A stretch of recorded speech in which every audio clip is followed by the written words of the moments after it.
No, I'm not in your way, am I? I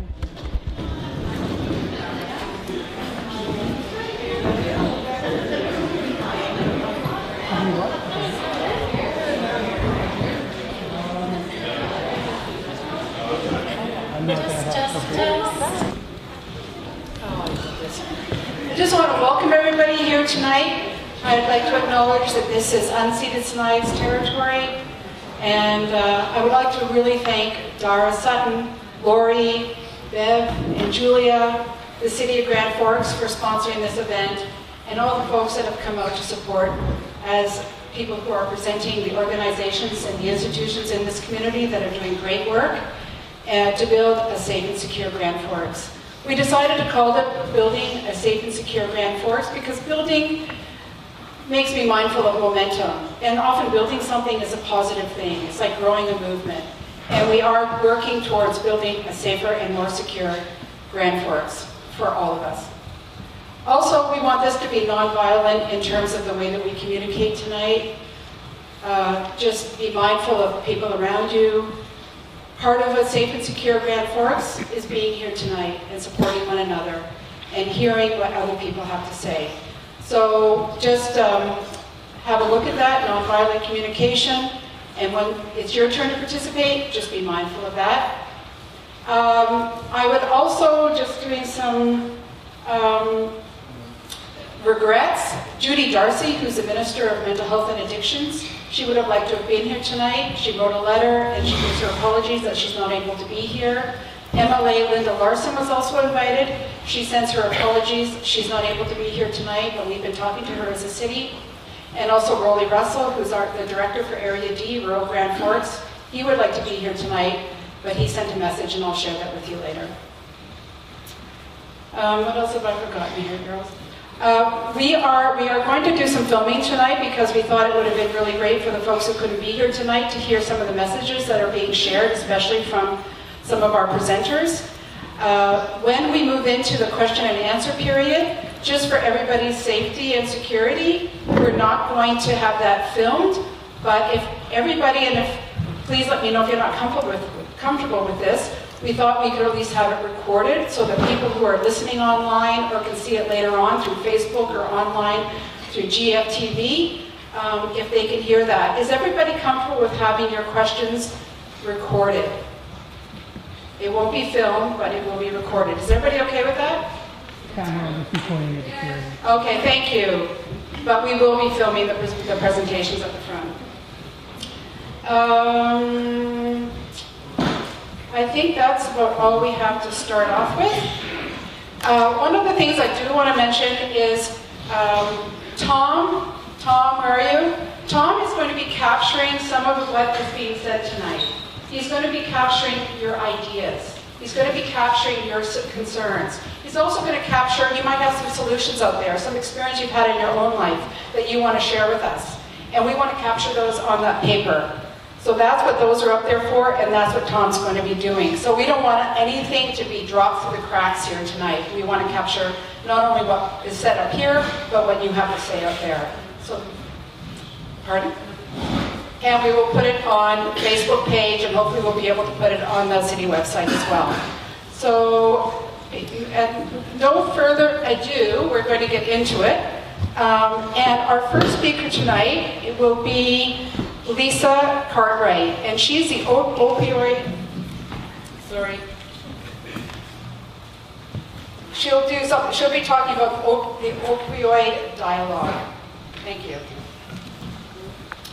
Good evening. I've got my cheat sheet. It's been a while since I've done some public speaking, so hi, good evening. My name is Lisa Cartwright. I'm here tonight to provide just a brief introduction on a new project in the Boundary. Daniel Claverley and myself. Better? Daniel Claverley and myself are a new community engagement project to open up dialogue on the opioid crisis in the Boundary. I'd like to thank the city for the opportunity to introduce the project. We've just recently begun, and there was a little misinformation out there that we were the new opioid outreach workers. That's not the case.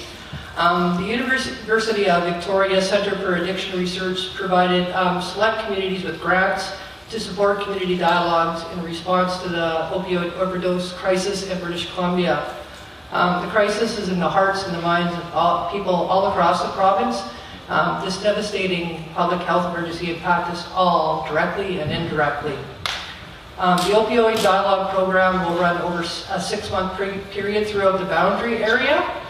We'll be engaging a wide range of community members, educators, healthcare providers, frontline workers, families, and those living with the effects of addiction.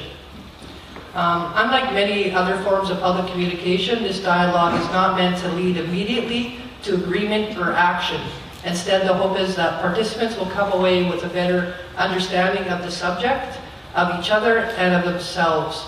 This new understanding means community members will be able to work together more effectively. The hope is to create discussions of all the different opinions that exist around this crisis, and hopefully we can bring the community together and meet in the middle. There's much mixed emotions around this subject: empathy, understanding, frustration, and anger. We all have a voice on this subject. Different people hold different views about how we address the emergency in our communities, and no one person has all the answers. If anyone in attendance tonight has any questions on this project and would like to share your thoughts, I'll be happy to provide my contact information, and we'll leave a card at the back, and we welcome all your thoughts and your opinions. Thank you.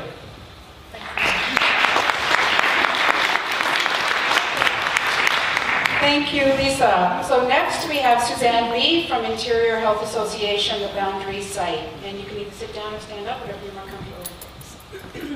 Can I move this mic? Okay.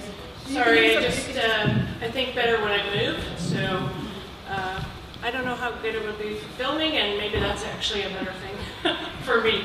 So good evening. My name is Suzanne Lee, and I am with Interior Health. I'm the Hospital and Community Integrated Services Manager for Communities in the Boundary. So big title. And what does that mean? That means I oversee mental health and substance use in the Boundary area, as well as home health, home nursing care, adult day program, and the Boundary Transit System. So I've been tasked with telling you a little bit about our services through Interior Health.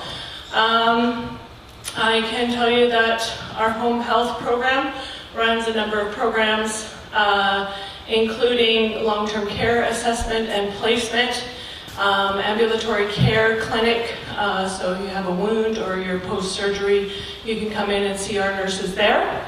We also have an adult day program for elderly seniors who are isolated, and we bring them in and we have activities for them and socialize them and make sure they get a nice hot meal.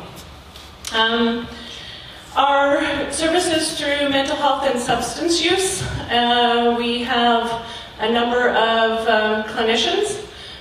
Those include nurses and social workers who work in our programs, and they provide services to folks between the ages of 19 and end of life who need help with substance use issues and or mental health issues. These services are voluntary, so what that means is that if you want to come in for services, or it's recommended by your physician to come into services, we will do an intake with you and assign you to a clinician who will then work with you on a care plan addressing your mental health and or substance use needs.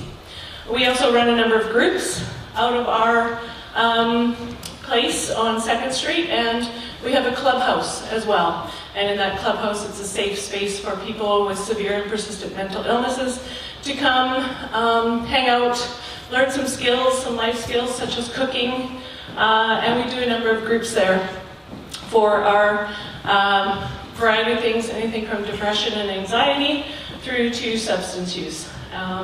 Groups are an excellent means of receiving not only education but support and just a safe place to know that you're not alone in the struggles that you have. We have outreach services as well, and those outreach services often are in conjunction with a care plan that is made with the clinician and the folks needing services. And from there we also do outreach We have folks going into Whispers of Hope on a weekly basis to provide education, harm reduction, supplies, and naloxone kits. So those are the basics of our services, as well as we also connect up with our community partners with trying to create better care plans and more comprehensive care. We work in conjunction with our local physicians to provide the best care that we can. Our team at Mental Health is comprised of, in Grand Forks, 2 nurses and 3 social workers. And also in the West Boundary, we have a full-time nurse out there as well, providing services. Yeah, those are the basics overview of our services. And am I missing something? Resources? Sorry. Resources or staff? Like, do you feel like Resources? Oh yeah. So, you know, it is an ongoing, there are ongoing challenges in small rural communities to keep staffing at an optimal level. That means recruitment is ongoing. We have specific qualifications that folks have to meet in order to be hired into our services. And sometimes it is very challenging. And so we are actively recruiting at all times in all of our departments. And currently we have an amazing staff at Mental Health and Substance Use. And last night for the clients that attend our services, we put on a Christmas dinner for them. And that was done on a volunteer basis by those amazing workers. We have 3 outreach workers, and one of the outreach workers runs our Clubhouse program, so it's a variety of programs that we have out of there. In home health as well, because it is community-based, going out into our communities. We have a team lead, and we have, 5 home health nurses that work in community and out of the hospital. So our community nurses have recently moved within the hospital to support the primary care home initiative.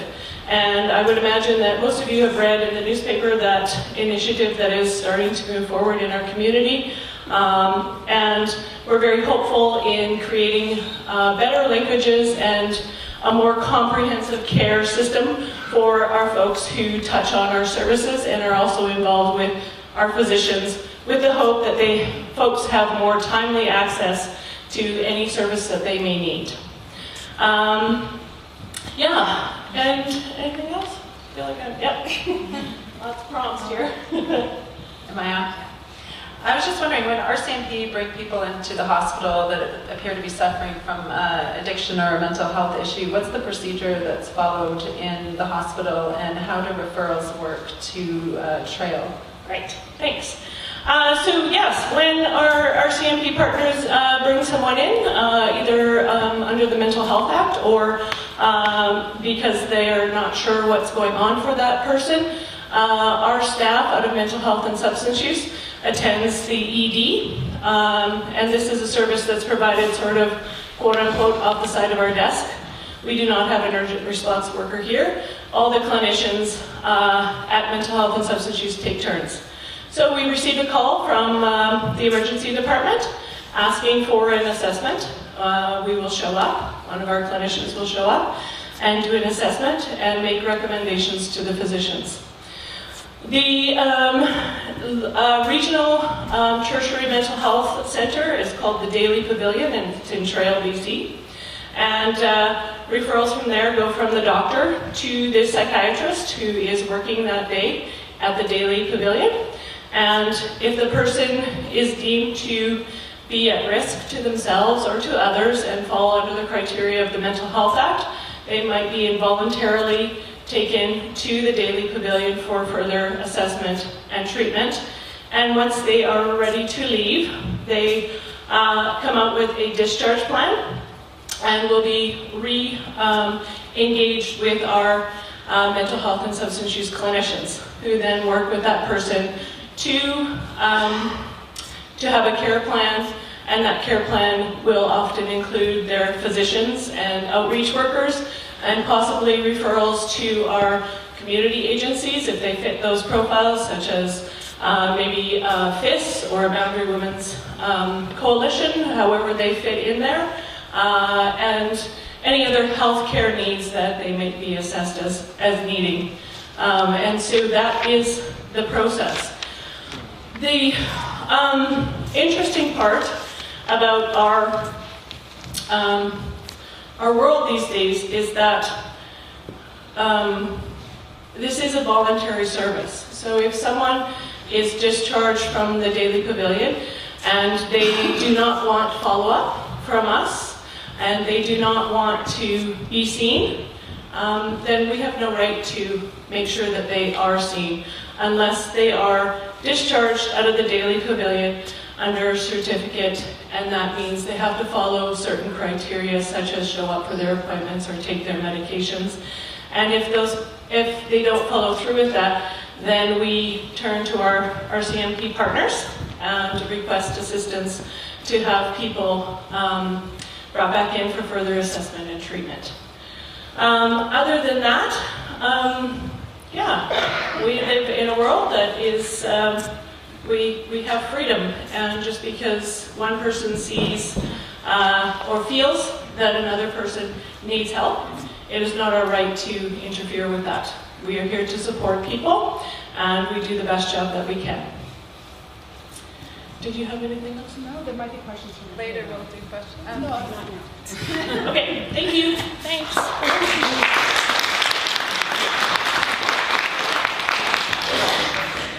So this is a good opportunity for me to read what Rolly has sent tonight. Rolly Russell is our area director, and he says, Rural Grand Forks is, of course, very pleased to hear of the city's initiative to add more tools to the toolkit to deal with crime in this area. I look forward to helping incorporate the Block Watch program as a strong complement to our currently active Citizens on Patrol program, and of course, supporting the leadership from our local RCMP. It seems like one more excellent example of how we can tackle these sticky and complex problems better through community partnerships. And he sends his greetings. Did anybody enjoy the snowbirds this summer? Anybody see it? Well, I would say pretty much 100% of the credit goes to this wonderful woman sitting right here. And Ann Gordon is definitely a community treasure and a local hero. And she's going to speak to us tonight. She is the president of Citizens on Patrol. Thank you very much, Ann.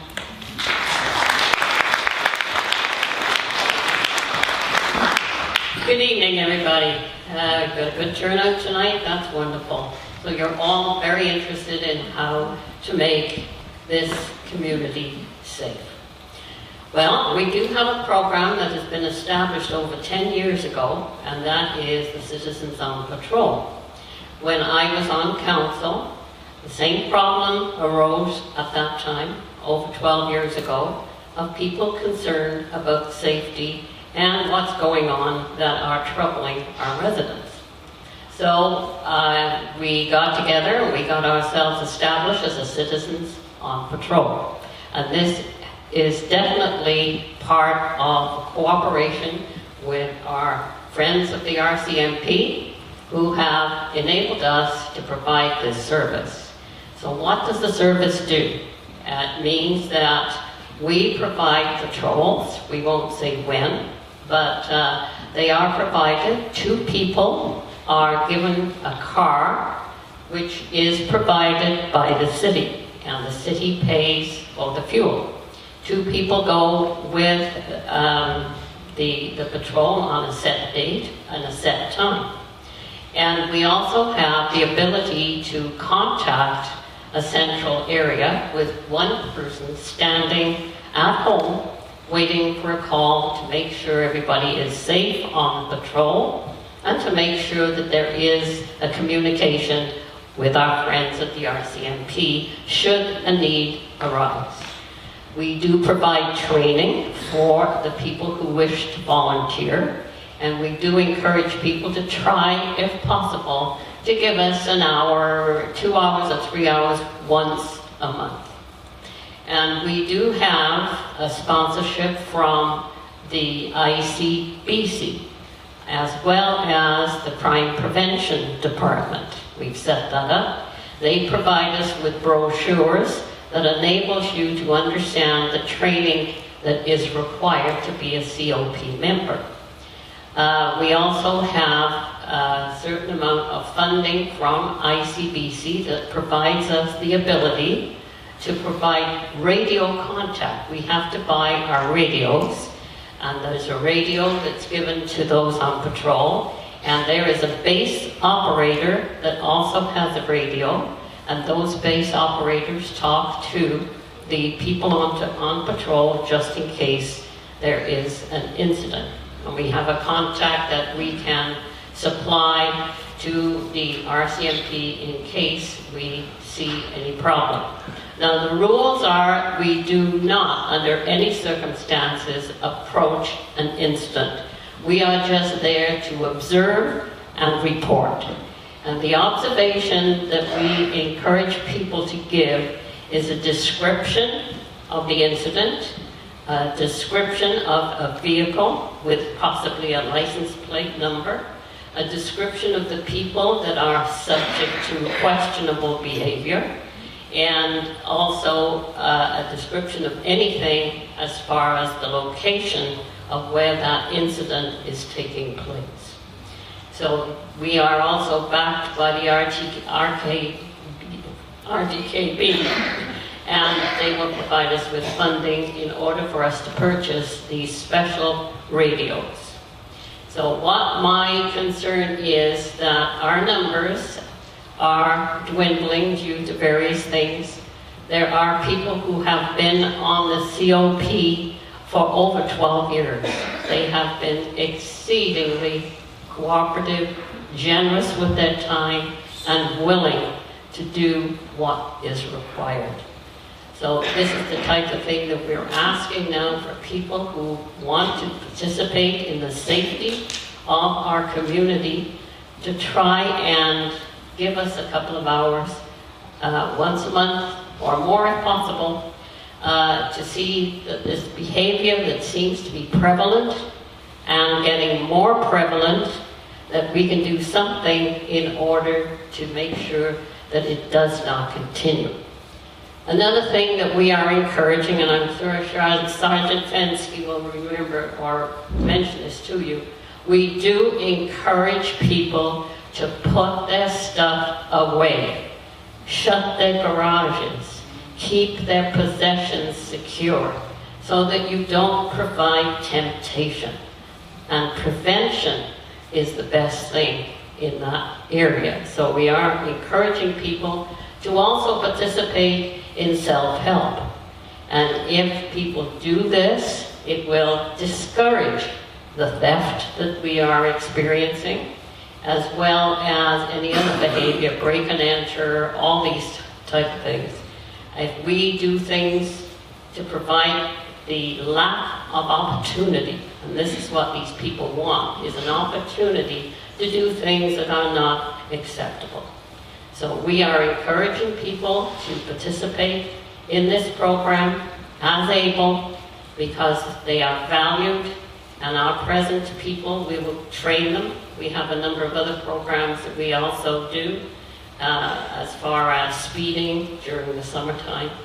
We do have a cell phone that does operate to enable people to be aware that they can take place. So I do encourage you, we have a table at the back with application forms and information. Please see if you can help us out. Thank you.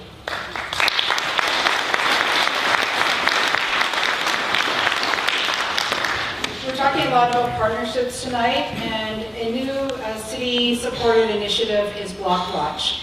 And our new Block Watch coordinator for the City of Grand Forks and rural Grand Forks is Bud Alcock. Thank you, Bud. Good evening, and thank you very much for being here. The program was adopted by the city within the last month. Things have been moving along very, very rapidly. I'm still not up to speed 100% on everything. I'll freely admit that right now. Excuse me. I did just spend a day in Vernon with the president of the Block Watch Society and learned a lot about it. I'll give you a brief overview. The Block Watch program, excuse me, fights the isolation and separation that crime creates and feeds upon. It forges bonds amongst area residents and businesses, helps reduce burglaries and other crime, and improves relations between the police and the community they serve. The Block Watch program was started in BC in 1986 in response to the concerns of citizens about crime. The program was modeled after a similar project in Seattle, which was started in the 70s and was effective in reducing residential break-in and enters by up to 60%. Watch programs in residential neighborhoods began as a crime prevention programs focused specifically on preventing and reducing residential break-in enters, thefts from houses, and the associated damage. While the goals of these programs are now often varied, they're most basic. They involve assembling or connecting groups of approximately close neighbors who become watchers. What it means is basically taking care of yourself and taking care of your neighbor. Reiterating Anne's words, securing your valuables, locking up your sheds, locking up your garages, etc., is ultimate. The Block Watch group has a coordinator, which is me, and there also each group has a captain and co-captains. They are the ones that go out and recruit the people in their neighborhood to create a Block Watch group. There's not just one Block Watch group for the whole city. We're a Block Watch group per se, like South Ruckle, North Ruckle, Valmar, this sort of thing, or sections of Valmar. The area gets divided by population density and the needs of the community.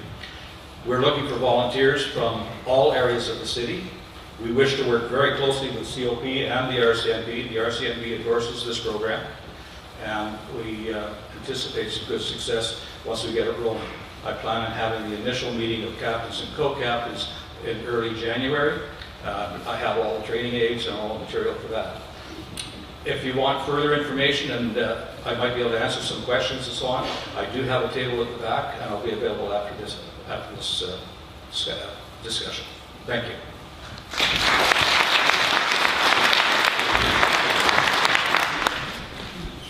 Okay, so our final speaker is going to be Sergeant Venski, but before we move to Sergeant Venski, we're just going to give you a little bit of an update of where the city is at as well. Obviously, we're working with COP, we're doing Block Watch, but as many of you know, every year we go to UBCM as counselors, and we plan months in advance for that conference. And an important part of that conference is meeting with the ministers.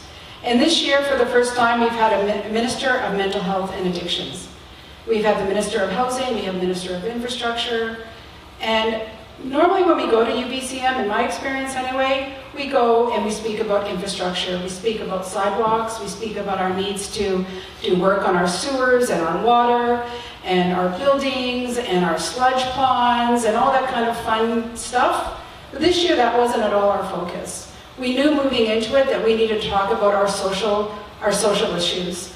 And so we made appointments to go see Judy Darcy, the Minister of Mental Health and Addictions, Selena Robinson, Minister for Housing, and we spoke about what was going on in Grand Forks. We talked about the increase in crime. We talked about the increase in drug use and abuse.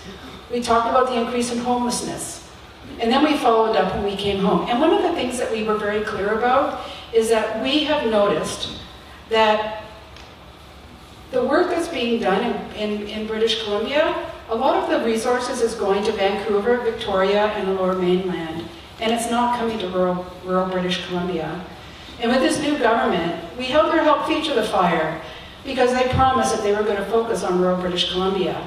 And we implored them with clear information to please pay attention to what is going on in rural BC. We are not immune to the issues that are so commonly seen on the streets of Vancouver. It's happening here in our small community here in Grand Forks. And then we followed up with a letter. And we sent this letter to Judy Darcy, who it's nice to see them working cross-sectorally as well. And I'll just read you an excerpt from that letter. So just to let you know that we are not only reaching out, but we are reaching out because we need the resources here. As we discussed during our brief meeting during the UBCM, rural BC communities such as ours is experiencing an increase in the number of incidents that are directly associated with citizens who are suffering from mental health and addictions. The City of Grand Forks has been overwhelmed with reports and complaints from our taxpayers who are struggling to deal with incidences of theft, violence, and other criminal and antisocial behaviors. Our shelters, community kitchens, our community services are struggling to meet the increased demand on their resources, and our homeless population has increased to numbers that are simply unmanageable at a local level. Our citizens endeavor to mitigate the impacts of what is occurring in their neighborhoods, and they are putting themselves in harm's way, while incurring personal financial costs to cleaning up garbage and abandoned tent communities in our parks, along our public trails and riverbanks.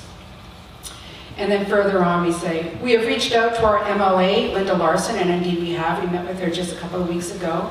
And we look forward to working with all relevant ministries, including mental health and addictions, to bring hope and solutions to our entire community. And then we just talked about other relationships that we've built. And then we did receive a very good response from Judy Darcy, who sent her apologies. And she is looking forward to working with the City of Grand Forks in relation to the ministry's commitment to create a seamless system of mental health and addiction services across the entire province. So we are going to follow up. We are reaching up. We need the resources. We need them to focus on towns such as Grand Forks. And further to some of the work we've done, I'm just going to hand this over to Bev and then to Julia to talk about some of the other work that we're doing in the City of Grand Forks.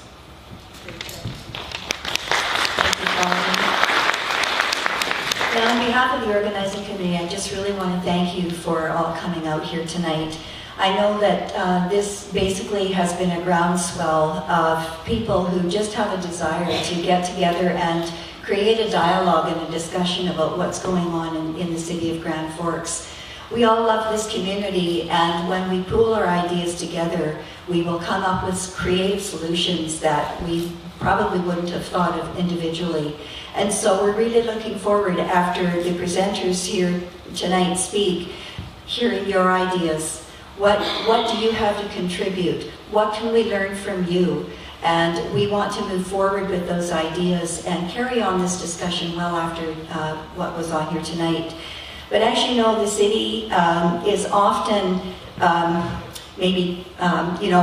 people like to poke this bear, and they try and figure out, what are you doing? What are you doing to address the issues that are going on in the community? And you've heard already that the city is doing a number of things. I'd like to share a few, and then Julie is going to come up and share a few more. Colleen has already told you about what we did in the fall. This has been top of mind for us for many months, and it's not something that we have been ignoring in any way. But as you know, the wheels of government move slowly, and things need to be done in a systematic way. So you can hear how systematically we've been in some of these initiatives. There's bylaw enforcement, which we've already heard from. There was a recent renewal of Mr. Alcock's contract to December 31st so that he could continue working with the unsightly areas and the homeless camps. He's been working with the province in very creative ways to get the province to come on board and put the resources in that they need to on their lands. There are many things that we don't understand often when we just live in a community. Who's responsible for what areas? Who is going to actually go in and do that work? And as you know, river accesses along the river, they come under the provincial ministries. So we have to work with them when we're dealing with homeless camps and people who are squatting or are living on those areas. It's not something, even though it's in the city perimeter, that we can just take immediate authority over and do. So that's being done. Mr. Alcock's also going to be working very closely with the RCMP on this Block Watch initiative, as you've heard. And I really hope that you will consider signing up, being a representative for your block. I'm going to be over there signing up for my block, because I know that we're better together.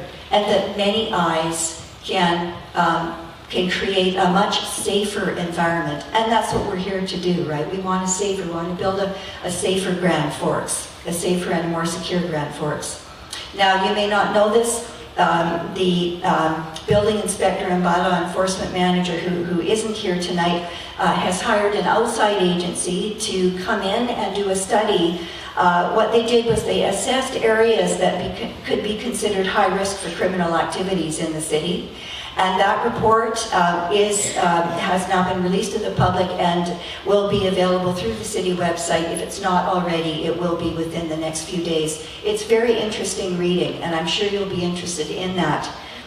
The mayor has also met with area C&D directors and the local RCMP to discuss these issues. There have been meetings going on at that level, and they're working on things and talking about things where things might be going. We're working on adjustments to the zoning and the official community plan bylaws to allow for more affordable housing options in the community. The new zoning bylaw is at its third reading. There was a public forum that was held a couple of weeks ago. Many people showed up to that. It was a very good meeting. They expressed their ideas, their concerns, different feelings that they had about about the official community plan and the zoning bylaw changes. The changes that are most important for our community are the allowance of what are called garden suites. Now, these are very, very small homes that will be allowed on properties within the community, and so as this bylaw gets changed and people are interested in building those, they will be able to bring those plans forward to the city, and there's an opportunity to have those things approved. The final thing that I wanted to mention is there's a group of people, and first of all I want to ask you, how many of you knew of the Citizens on Patrol? Can I see a raise of hands? Okay, quite a few of you knew about that Citizens on Patrol. I didn't, and when I heard about it, and I heard about it through my involvement with this Boundary Interagency Group, I was really quite surprised. I thought, wow, that is an awesome thing for this community and ways that we can get involved as people who live here. The Boundary Interagency Group is made up of a number of agencies who are working in the field of delivering services to the group of people who we have been speaking about, who some of these people have been representing tonight. They are sitting beside you in the audience. You might be rubbing shoulders with them. And it's an amazing group of people who get together to share information about the kinds of services they're providing and the resources they're providing for people in this community. So we as a city have 3 appointed representatives to that group, the big group. That's myself, Councillor Ross and Councillor Butler. So we're delighted to be at the table there and engaging with them and finding out what they're doing, because you know, as we all gather together and find out what resources are available in this community and how can we direct these things, we are going to be far better as we work together. So I'll turn it over now to Julia and she can carry on.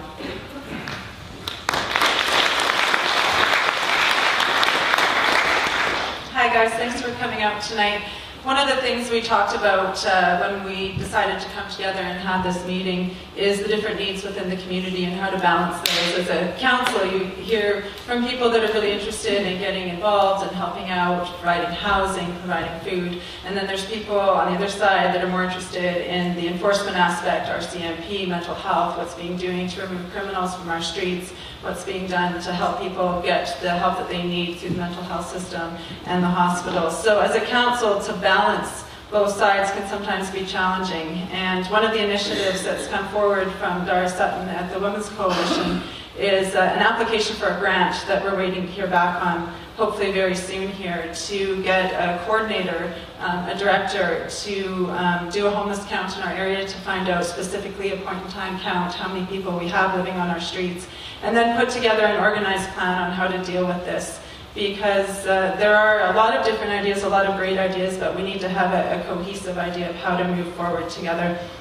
Another initiative that came to council was from BESS, and I'm sure that you've read about that in the paper. They're interested in getting funding to build a hub/shelter to help people have access to the different services that are in the community, to provide food to the people coming in, and also some secondary transitional housing.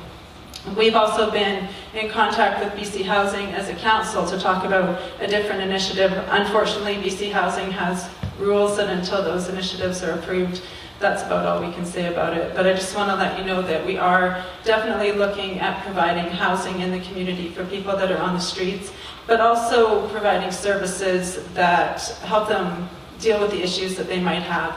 I'm not interested in providing housing to just create a slum. I want to make sure that these people are getting integrated services to help them deal with their addictions and having proper involvement from the Ministry of Mental Health in conjunction with BC Housing.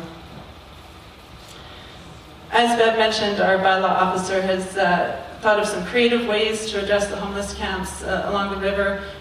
He wrote a letter to the Ministry of Highways and the Ministry of Forest Lands and Natural Resources, giving them notice of an unsightly premise. So they were asked to come and clean up their crown land. Ministry of Highways responded, and they came and cleaned up the area underneath the bridge by the Omega restaurant. There was quite a lot of dangerous, I guess you'd say, needles and different things taken out of that area, and they've now made it so that it's uninhabitable. And the Ministry, Forest Lands and Natural Resources wasn't so able to cooperate. They sent us a letter back, and they passed it along to their regional director, and I'm not sure exactly where that's at now with them. Linda Larson also came to town. She held a meeting, I think it was last week, where we got together as many of the agencies as possible, and she was interested in finding out where their funding was coming from and the programs that they were offering to make sure that there was no doubling up on services, to make sure that everyone was working together but not working on the same thing, and looking for ways that she could help support them with getting funding, and also any gaps in services that she could help with. Have I missed anything? Okay, well, we'll pass it over to the RCMP, and I'd just like to say, as a councillor, I've been really reassured when I've heard our staff sergeant speak before, because we get information as councillors, but a lot of you guys out there don't. And when you understand the challenges that they're facing, it's pretty frustrating. And they're doing the best that they can with the resources that they have. And I just really wanted you to have the opportunity tonight to hear Sergeant Fensky speak and to let you know what they're doing, and also how you can help them out with providing their services. I can't take questions now, but we will at the end after the Sergeant has spoken, and then you can address questions to all of the panel.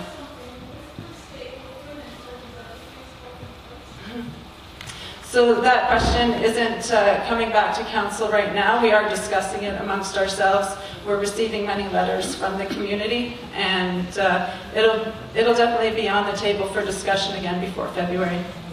I'm sorry, but I didn't hear the question, let alone... Oh, sorry, she was just asking if Whispers was going to be allowed to stay open beyond February. Right now, council had passed a motion back in the summertime that we were giving 6 months notice in accordance with the lease agreement, that we would be terminating the lease agreement as of February. I guess I'm answering questions. I was actually going to let the RCMP speak first, and I will definitely answer your question at the end.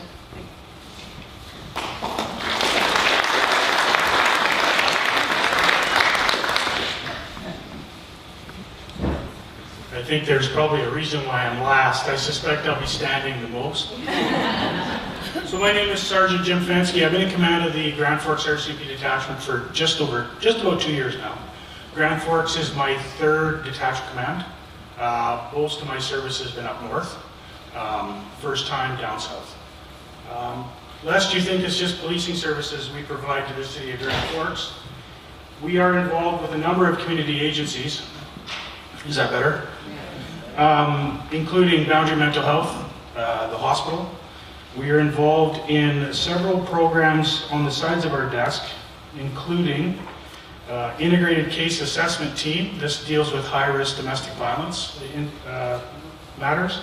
Violence in Relationships Committees, which deals with violence in relationships of all types. SKY, which stands for Safe Kids and Youth. We have an active restorative justice program in Grand Forks. We also have RCMP Victim Services, which provides counseling, referrals, sometimes just a shoulder for victims of crime. And we do have an active sexual assault response team, which is a new kind of thing that's just started up over the last 2 months. I'm sure some of you, maybe most of you, read the article that in the Gazette last week.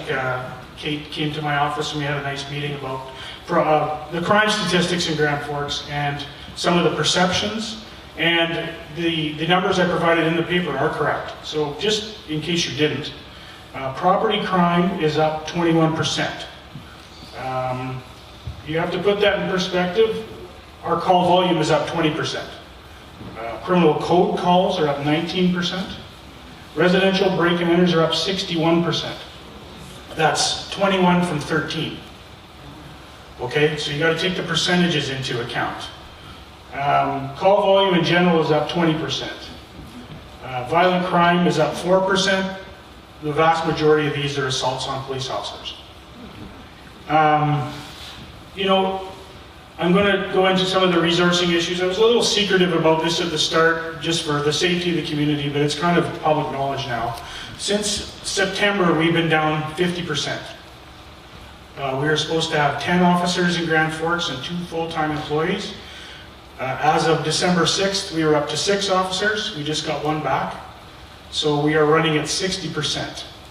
We are offsetting this with members from overtime from Castlegar Trail, and we're bringing in reserve constables.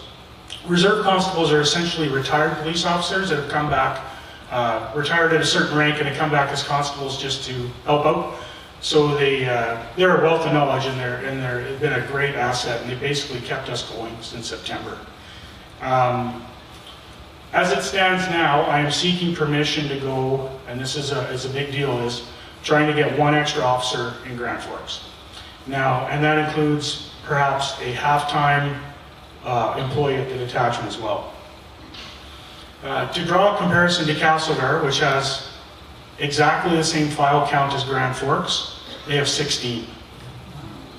Okay, there's some different funding envelopes that come into play there because Grand Forks is under 5,000, so the province pays for the vast majority of the policing. Once you exceed a population of 5,000, the ratio switches considerably. So Castlegar has to come up with the money to pay for those officers, but we have almost the same file count and they have 6 more officers than we do. So some of the challenges we're facing is that, call volume, property crime is up, mental health makes up about 15 to 20% of every call in Grand Forks. Mental health is time consuming, it's exhausting, and the police powers under the Mental Health Act are apprehension only. So once we get them to the hospital, our responsibilities end, generally. I'll draw an example from yesterday. We were at the hospital for 5 hours dealing with 1 individual, 2 officers. That's all I had on shift, including me. So mental health takes up a lot of time. Now I know we're focusing on property crime because it's, you know, what's really drawn everybody to this meeting is property crime. And there are about 15 to 20 individuals in Grand Forks that are active in the property crime scheme of things. 6 of these I consider to be problematic offenders. So we are focusing our energy on these 6 to try to get them into jail as many times as we can. And I'm just going to put my book down here now. I like to speak with both hands. This is hard. Just to give a classic example of some of the frustrations facing the police, within the last 2 years, our most problematic offender has been caught and released 12 times. Now, the last time he was released, well, actually, I'll digress a bit. He was sentenced to serve weekends, and he was in there for about 3 months. Amazingly, property crime dropped. The minute he was out, we breached him for breaching his curfew, and the response from the court system was to remove his curfew. So that individual is now in Grand Forks under no kind of conditions that we can monitor him. That's some of the frustrations we face in the court system. And I will be quite honest with you, in the big scope of things, property crime is somewhere down here. Violent crime is a little bit above, well, it's quite a bit above that. If anybody has any questions about charge approval in BC, I'd be happy to explain that. It's frustrating. In British Columbia, we have what is called a substantial likelihood of conviction. And we have Crown approval. In most provinces and territories in Canada, the police lay the charges. In British Columbia, we gather the evidence and send it off to Crown, and Crown will not approve the charge unless there's a substantial likelihood of conviction.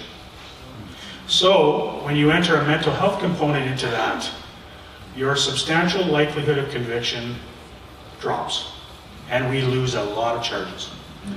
So, it's frustrating because a lot of these offenders that we're trying to monitor are caught and released numerous times throughout the year. I would love to say we provide 24-hour policing service. We don't, we cannot with the resources we have. I am trying to get an 11th officer here, and it is a battle. I will say that council has been incredible amount of support. They've gone to where they need to go, and they've spoken to who they need to speak to get this extra officer here. But the reality is, because our funding envelope calls it a provincial, we're one of many detachments in the same problem. Just so you know, our crime stats are mirroring many similar communities in this area. Most of them are up 20%. So we're right in there with them. That includes Castlegar Trail. If you go to South Okanagan, Oliver, Osoyoos, it's one combined detachment. They're up 35 or something %. It is based on two factors. Number one is your local career or your local criminal element and your traveling criminal element. Because we live on Highway number 3, it's a major corridor for drugs and criminals between Vancouver and Calgary. And when they come through town, it's a whirlwind. That's when you get your business break and enters. Most of those are done by criminals that travel through or somehow end up here until we can catch them. And it's frustrating because, like I say, it's 100% resources. So I know there's going to be questions. So if anybody would like. Yes, this individual that you were talking about being arrested a number of times, can you tell us, does he have his own residence or is he homeless? He is one of the people that would be qualified as homeless. Can we, just a second. Sure. Okay, we're going to move into the question period right now, but we had a box at City Hall because some people weren't able to come tonight, and we invited folks to come into City Hall and leave questions at City Hall. So we're going to address those first, and then we're going to open it up, and we have Julia, and we have Bev here with roving mics. And just before I go into the questions, there's just a couple that were left in the box. I just want to remind people that we're building something, we've had really good information here, and just remember that, you know, we just want to continue with that movement in a positive direction to build a safe and secure Grand Forks, and part of that is being here tonight. So I've had a really great question, and it was sort of kudos to the city for our safety that we're offering dogs in the city. And so that was one of the questions about signage for the safe dog park, and that's something that the city is looking at. Obviously, we talked about it at our last council meeting, is that we have this wonderful dog park and we need signage. So thanks for that question. Not really exactly what we're doing tonight, but you know, people love their dogs. And another one was about toilets for the farmers market. So we'll put that in the right direction. It wasn't quite exactly what we were looking for either, but respectfully, I just want people to know that we have your question. These questions are more pertinent. So I believe this one might be for Sergeant Fensky. So what are the existing protocols put in place for the RCMP in cooperation with Interior Health, Mental Health, and Women's Coalition?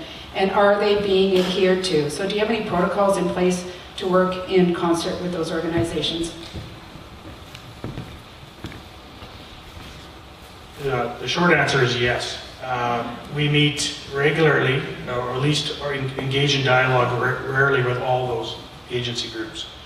Boundary Mental Health, of course, is one of the ones that we deal with the most.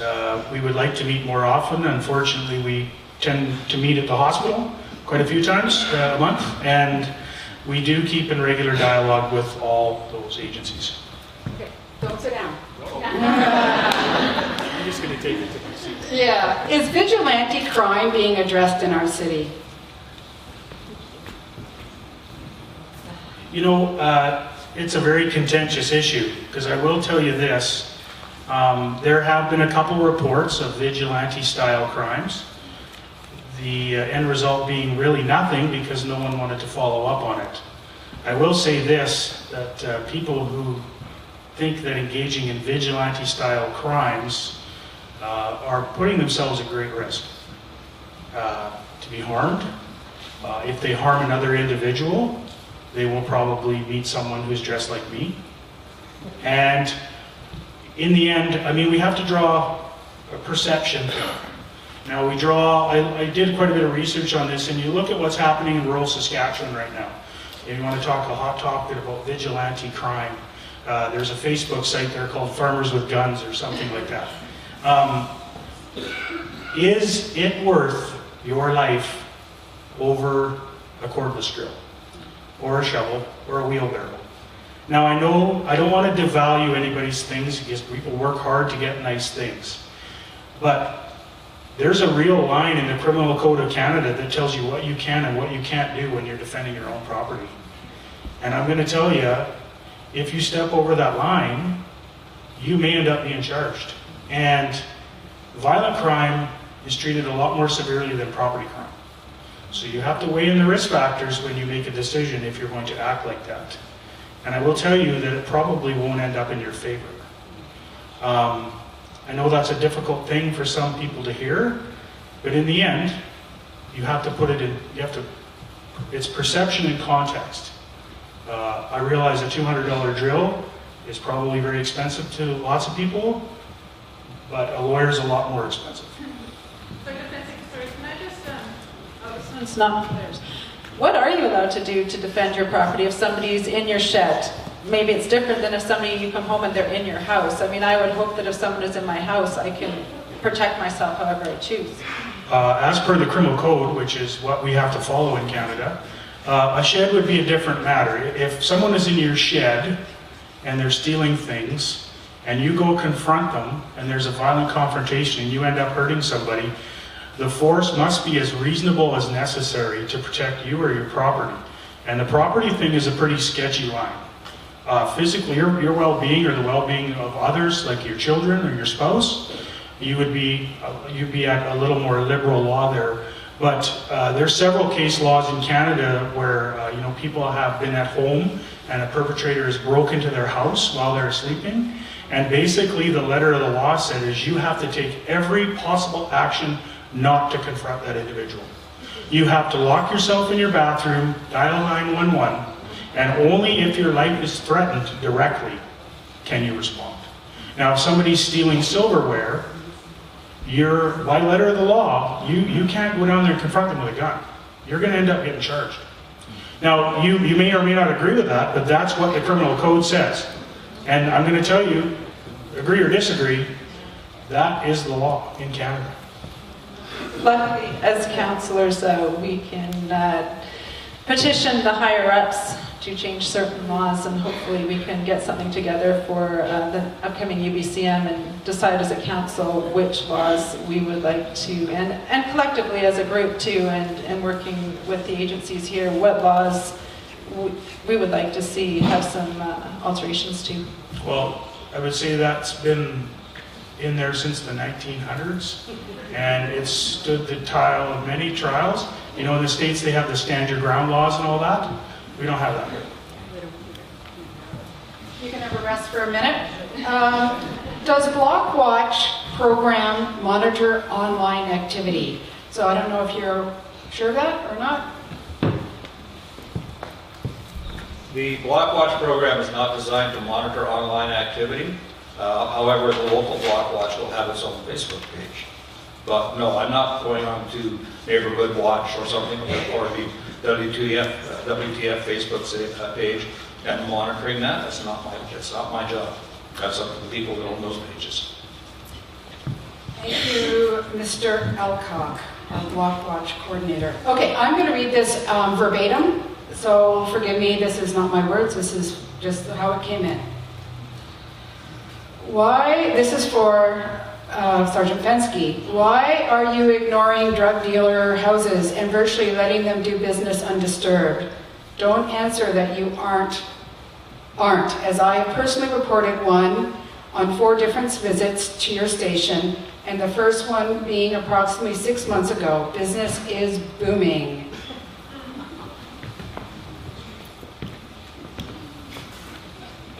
I knew this one was going to come up. The truth is that drug investigations in small towns are the most problematic, resource-driven investigations we have. And what I mean by that is it takes months, sometimes, to gather enough information to get a search warrant. That is the reality of the law. Changed substantially over the last couple of years. It made it harder for the police to obtain search warrants under the Controlled Drugs and Substances Act. Would I love to be able to sit on houses for months at a time to get enough surveillance? Yes. What we do is we count on people, like the lady phoning in, 4 times to gather information. Now, your information may seem insignificant to you, but it can prove to be very significant in the long run. We all know who the drug dealers in town are. I know who they are too. The best we can do until we get extra resources or more resources, or at least up to strength, is try to disrupt their behavior. A lot of those investigations are driven by human sources. Human sources are problematic to manage. There was a big change in the law about 4 to 6 months ago regarding the police's ability to protect confidential human sources. We almost lost that due to some lawyers in Ontario, I believe. Based on that, it essentially put that whole realm of being able to protect our sources in question. That used to be one of the biggest premises of Canadian law, is that a confidential human source's identity would be protected no matter what. That's in jeopardy a little bit. That's being challenged, and hopefully we win. But the investigations, to summarize, are problematic. They require significant resources, and they require support from the public. Timely information is good, and we're not asking anybody to be an agent, because that's a whole different ballgame. But what you can do is provide us relevant, timely information. Okay, so the next question that we had was a bylaw question, and we're not answering bylaw questions tonight. We're just focusing on building a safe and secure Grand Forks. So now we're going to move into questions from all of you good folks here. And just to let you know, there are folks scattered throughout you tonight who are wearing name tags. And they represent organizations that can be of support to you while you're here. Seek them out afterwards. They're just here to support, offer positive input, and they also might help to answer some of the questions here tonight, be able to add some more information. So remember, we have somebody from Interior Health, we had somebody here speaking about the opioid crisis, we have our Block Watch Coordinator, we have Anne with COP, and we have Sergeant Fenske, and we have the city here as well. So just keeping in mind what we're focusing on, and we're going to open it up to you. Thank you. Thank you. My question is for Suzanne. And you talked about an individual with a mental health crisis or an addiction and being taken over to the daily pavilion and then released and monitored and so on and so forth. What is the success rate that you have with helping these individuals overcome their addictions and problems? Thanks. Yeah, that's a challenging question because success looks different for everyone. And so it's often dependent on the diagnosis of the person that they receive. It's often dependent on the kind of supports that they have when they return back to their community, whether it's family supports or extended families and so forth. So I don't have a number to share with you. And for some people, success is getting there because it saves their lives. And that is success. That's a huge success. And for some folks, yeah, success is just, it looks it's a very unique experience, and it's a very unique experience for anyone who has to access this type of service. And so supporting that person as best as we can when they return to our communities, as well as provide education to families and friends, because I think that sometimes we're a little afraid when we talk about mental health. People get kind of, what does that mean? And so providing that type of education is really important in the prevention. So I can't give you a numbers question. It's the same with substance use, right? Folks can attend some of our regional services as well and go for treatment. And again, it's very subjective. It's a very subjective experience, and how that is defined, success is defined, is subjective. So, yeah, for individuals with substance use issues, it might be simple as harm reduction methods, and that's their success. Or it might be complete abstinence. Again, it's up to the individual. Just put your hands up so that Jeff, Julia, okay, and Bev. Bev, you've got somebody there, thank you. I'd like to ask the officer, the sergeant, what happened to the auxiliary police program? And if it doesn't exist anymore, I don't know what you call it, but I know sometimes at night there's only one officer on, they're all by themselves. Is there a ride-around program that you guys can adopt, or is there any legalities against having a civilian in a vehicle with you guys? Could you maybe expand on that? The auxiliary program was changed substantially about a year ago in response to the auxiliary member that was shot in Alberta in that casino where the member was killed. Essentially now we have a 3-tiered program for the auxiliary constables. It is still active, however, it has changed substantially.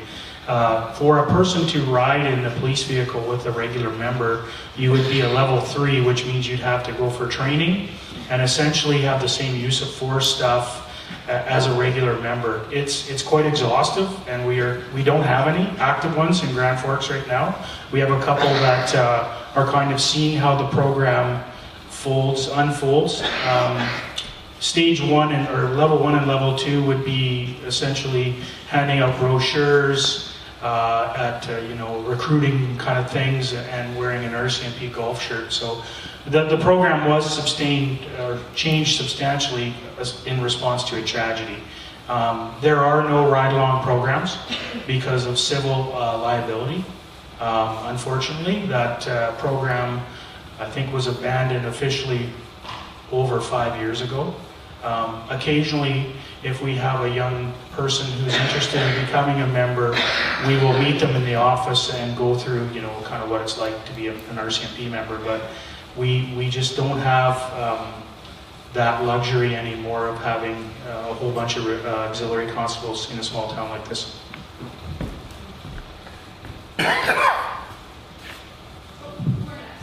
Okay. I really appreciate all the information I've heard from you today. I wish there was more of it in the newspaper, including the Crime Watch that used to be in each week. I really found that information good to know. Without getting into the specifics of each individual's name or whatever, it would be very informative to have that information again. Can you do that? Essentially, that boiled down to a time issue. And Mondays, the way we had to alter our shift schedule to provide maximum coverage in Grand Forks. So Mondays was usually the day that we would do those releases. However, Mondays are generally fairly chaotic, and it falls on me, and quite frankly, I don't have the time. So what I do is I will send media releases out, fan out, when I think it's a community issue that they need to know. In terms of crime statistics, I provide quarterly mayor's reports to mayor and council, so 4 times a year. And those reports are kept in-house generally. I did meet with Kate last week, sorry, Mrs. Sayers. And we just did a speech because it was time to do that kind of thing. And the reality is it boils down to resources and time. And Mondays are not a good day. Okay, thanks for asking that. And Julia, we have a... Can I just use one right here? You sure can. Well, this is a health question. I don't know if it can be answered. It's about the needle exchange. I would like to know how often the people that use get the needles, and I was wondering if there's any possible way that we could use that as a straight across exchange to prevent litter on the river. Hi. So there are a number of drop boxes for needles throughout the community. As well, our partners Anchors comes into town to do needle exchanges, and off the top of my head at this moment I can't remember if it's how many times a week it is, but those services are definitely available. We have drop boxes in our offices and so forth. And there was a second part of the question that I think I missed. I'd like to see a straight across exchange. If you request 12, you have to give 12 back to save for littering.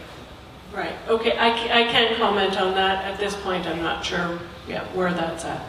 Thanks. Thank you. I have a question for the sergeant. What is the percentage of vacant RCMP positions in the province? Because yours is not the only one. That's a good question. I'm going to go back into the memory banks here. It varies based on funding portfolios, but I think safely you could say somewhere around 10 to 15%. Just for your information, 4 months I sent a letter to my MP asking him to forward it on to Mr. Goodall, the Minister of Security, and asked when the provinces could have the same ratio of vacancies as what Parliament Hill has. And I have yet to receive an answer. Interestingly enough, you bring that up. This year was the first year that the Assistant Commissioner Eric Stubbs met face-to-face with Mr. Goodale in Vancouver there. Generally they exchange emails and letters, and we ask for more people, and you know how that goes. But this year they met face-to-face, and the RCMPs asked for provincial resources, not municipal, just provincial, was 141 extra members. Now Grand Forks is on that list. However, as I said, government wheels slow, they turn slow, but just so you know, it is on the radar of the RCMP. They're aware at higher management levels of what the small towns like Grand Forks are facing. There are several detachments in the Kootenays that are close to closing because we cannot staff them. And we're robbing piecemeal from parts thereof over to make these things work. So we're lucky in a way. My resource shortages in Grand Forks, thankfully, are short-term. It still puts an exhaustive strain on the remaining members, but there is light at the end of the tunnel. Hopefully we can go what's called STE, and that's a term for surplus to establishment. I'm asking for 11 and hoping they forget we're only supposed to have 10. Julia, maybe down here. Okay. And then. Hello, my question is for the sergeant. I'm wondering what exactly happens to the property that's stolen in Grand Forks, the power tools, the bikes, things like that. Where does it actually go? Excellent question, and you provided me with a really good segue. The stuff we can trace back to the rightful owner gets returned. That doesn't happen in a lot of circumstances, I'll be honest with you. The bikes, we donate to the high school. They have a program of fixing up bikes. And I don't know if they give them to kids in need or they sell them for fundraisers or whatever. That brings up one of the biggest problems we have with property crime, is people not marking their items for identification. We that stuff that we cannot donate or stuff that we can't find another use for otherwise, it goes in the trash. And that's hard to say, but I cannot keep an exhibit locker full of stuff.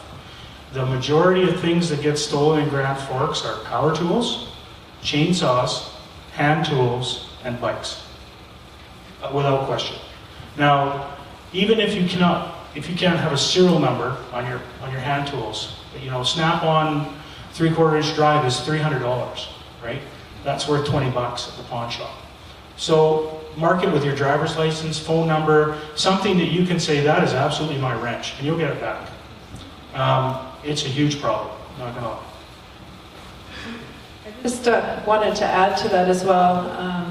Just recently, Sergeant Pensky and our city staff have been working together to create a new bylaw for stolen goods that might be found in any of our stores around town, secondhand stores, pawn shops, and we're going to be creating a bylaw to help enforce so that stolen goods aren't sold in our stores around town.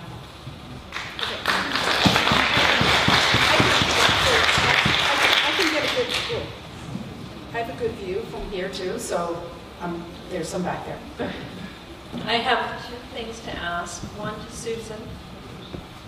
I would like to know why the spread between someone going to detox and then going into rehab. This seems to be a reoccurring problem. And the other one is for Sergeant Fence. I would like to know, is it possible to upgrade and expand the restorative justice system in town so that we can deal with things maybe a little bit better in-house, as it were, and not in the courts? Good questions. Thank you.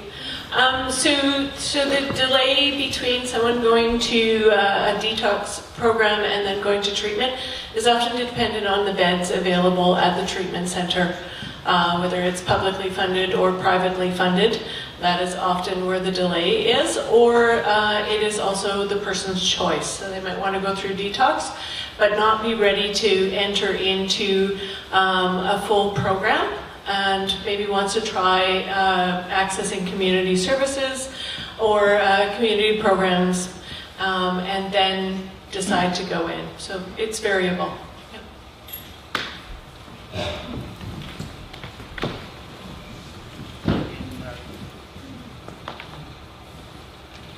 Can you hear me? In terms of restorative justice, there is certain parameters of a criminal act that we can filter through that system. Now that is changing, and it's changing for the better, in my opinion, in the next couple of years. Thankfully, youth crime, which is the traditional outlet for restorative justice, is actually very low in Grand Forks. The part of restorative justice that we struggle with in property crime is the people need, or they have to want to participate in the restorative justice program.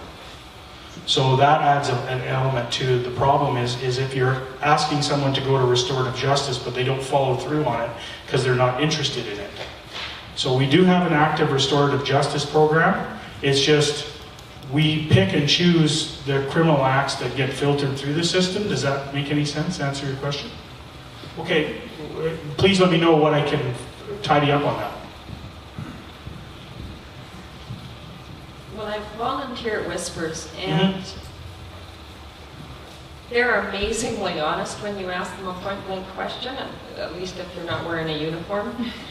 And so some of the people, not all, but some of them have multiple issues, and this is why I asked Susan the question about detox rehab, because some of them would like to go to detox and then rehab, but they all have the same complaint.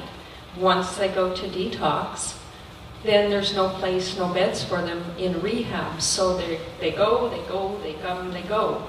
And my line of thinking is if we could get some of those that were wanting to do that and who are part of a little small part of the problem, if we could use restorative justice and sort of circle them with the community support that it sounds like they're wanting but aren't able to get?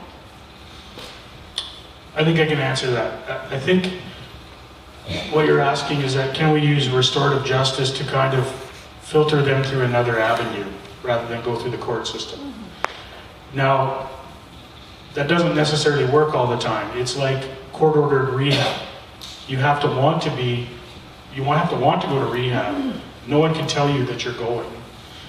Now, I work in partnership with Crown Counsel, and quite often, that's a bargaining chip if the person's willing to go. So it's not all court system all the time, because I'll be quite honest with you folks, if you think the court system is going to offer you any kind of satisfaction, go watch court one time. It's very frustrating. It's not what you think it is. And in any avenue, any way we can help these people, and I'm a very compassionate guy, believe it or not.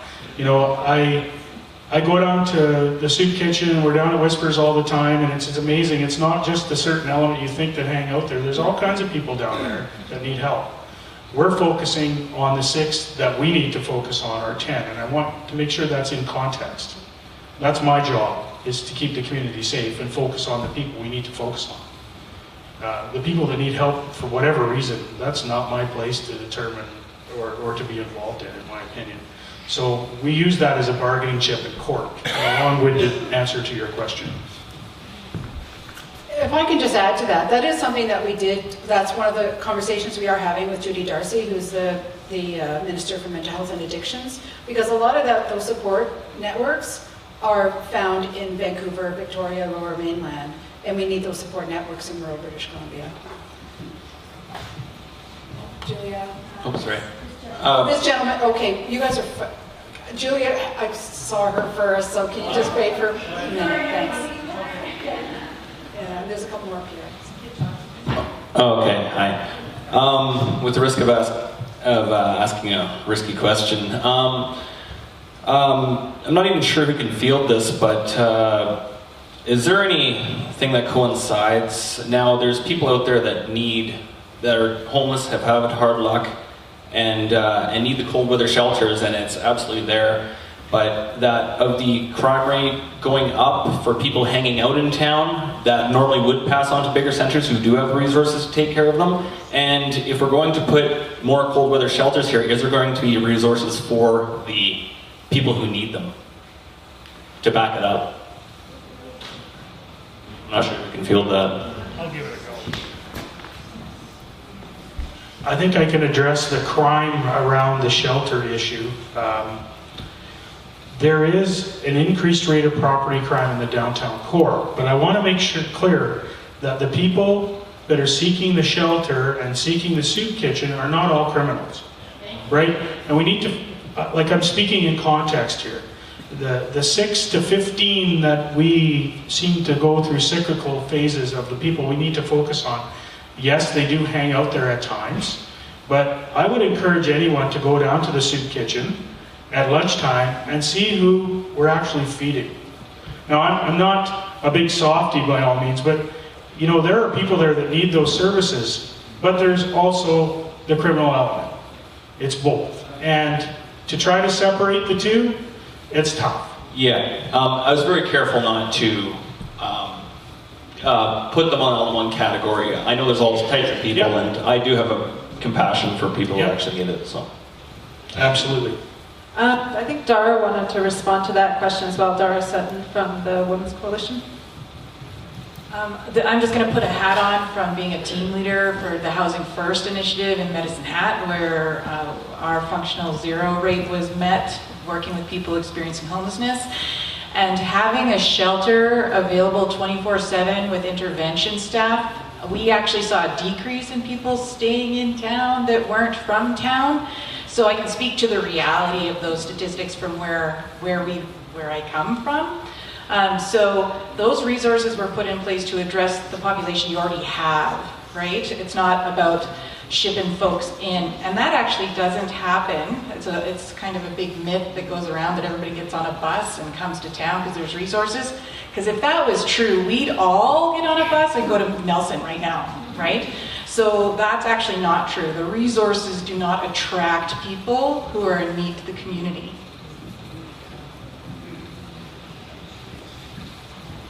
go. You can hang on to it. Okay, hi. Kind of a good segue. I mean, one of my thoughts earlier was that it seems that at a ministry level, we group people who have mental health issues in the same category as people who have drug addiction issues. In my mind, someone who has a legitimate mental health issue deserves our help and support, and young able-bodied people with drug addictions who are committing property crimes deserve the help of that gentleman right over there. That's my first comment. The second thing, I read an article. I'm brand new to this city. I just bought my retirement home here, and I read an article that says Whispers has selected their new location for their, I guess their homeless shelter or what have you on the corner of 2nd Street and 68th Avenue. And it seems to me that all we're doing is moving the problem from the downtown core into my neighborhood, and I'm frankly not happy with that at all, nor any of my neighbors. We had a 3 a.m. in the morning break-in just 3 days ago with people home in their homes. And I acknowledge that not everyone going into these homes is a bad person, but we do have that criminal element, and we don't want it in our neighborhoods. So why wouldn't we move these homes way the heck out of the city limits, get them away from our neighborhoods?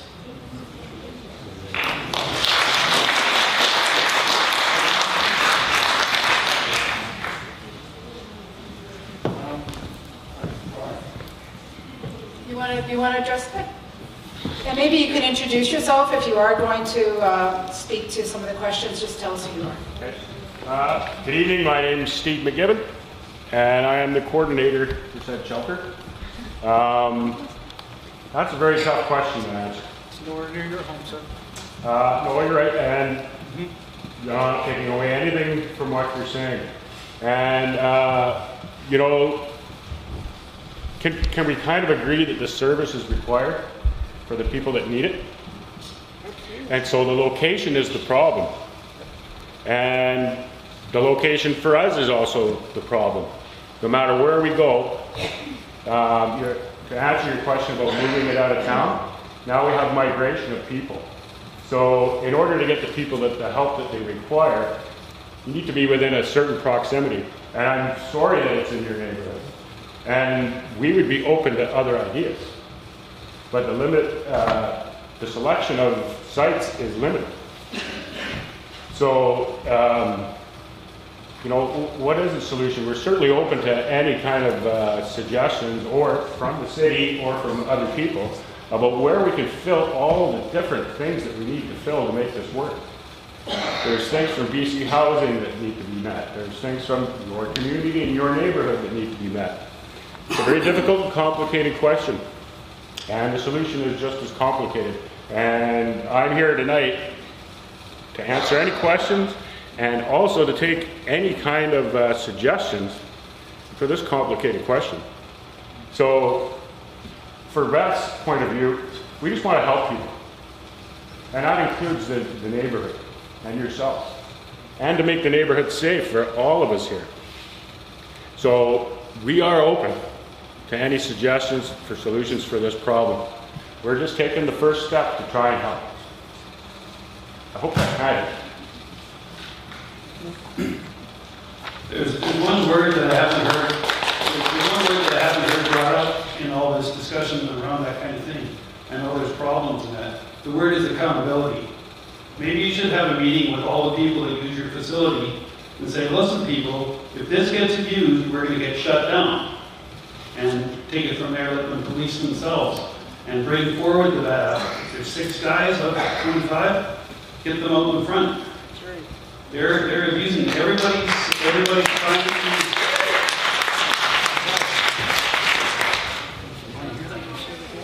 Pardon me? I'd like to respond. Oh, absolutely. Okay. We're going to have a dialogue? Just give the blank back. Very short one. All right, go for it. Okay. Just to clear something up, and our partners, Whispers of Hope, is the community kitchen. Beth's is the shelter. Everyone that comes in through the door and uses Beth's shelter is registered, and we know who they are. It's not a free-for-all. If there is someone who is breaching the rules and regulations of the shelter, then they are banned. What about the rules and regulations of our town? I can't speak to that. All we do, sir, is provide some heat and a roof, and very limited amounts of food. After that, it's our whole community. If I might just jump in here, these are the kinds of conversations that need to take place with the people who have the concerns, with the people who are providing the opportunities on the other end. This is awesome, but what I would recommend and suggest each of you do, all of these people, Steve and the other agencies that are here, they have name tags on. Please go and see them after we've had this community conversation and speak with them one-on-one. They want to hear your ideas. They absolutely do. But let's keep this conversation respectful. Let's keep it focused on the big picture so that we're not drilling down into details that absolutely should be shared. They absolutely should be shared. But let's get them shared with the right people at the right time in the right way. Thanks, Bev. Yeah, welcome to the community, sir. Isn't it great if we participate in a conversation like this? I think, Julia, you had somebody there, and there's a gentleman here, and there's this lovely lady here who's been waving her hand at me as well, so we make sure we get that.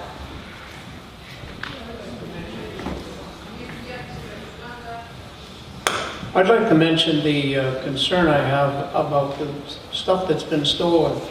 Is there not a better way to deal with it? Could we not have an auction periodically and call it a fundraiser? The other thing having to do with individuals who are pawning things. If it was required, and maybe the city could make this happen, if you had picture ID from the guy that's bringing in the screwdriver or that expensive tool, and you have a picture ID that goes with it, and the store that doesn't have that is subject to possession of stolen property. I think that would shut them down. Yeah, Tom, that's a good idea to capture. That bylaw is in the works, and not only will it require picture ID, it will require how much they paid for it, who they bought it from, and it's basically we've copied bylaws from other towns and just kind of maneuvered them to work for Grand Forks. Now, it is going to change substantially the way that property is kind of filtered through. In terms of auctioning off things, there's a Crown Assets auction, but they have a minimum value on what they'll actually take, and that comes down to hours spent to auction off a $50 item. It's very labor intensive to try to put something up for auction. Anything of value, we try media releases, we run it on a national-wide data bank to make sure there isn't a rightful owner in a different province. But in terms of hand tools and other things like that, we donate them to where we can, whether that's the school gets the majority of the bikes and stuff like that. Like that. The rest of it is disposed of. And it just costs too much money to initiate that auction procedure. If it's a stolen Harley-Davidson motorbike that we can't return, you bet it's going to go to auction. A set of socket wrenches or crescent wrenches, no, it's going to be destroyed locally. So we have somebody there, and then can we please go to this woman here next? Right here? Yeah. Okay, so, and then third. So 1, 2, 3, thanks. Hi. I'm just going to ask the question for I think it's the coordinator of Beth's, who's in charge of it or something, is to build a new building. I want to know if this has any control over the town voting if they wanted it or not.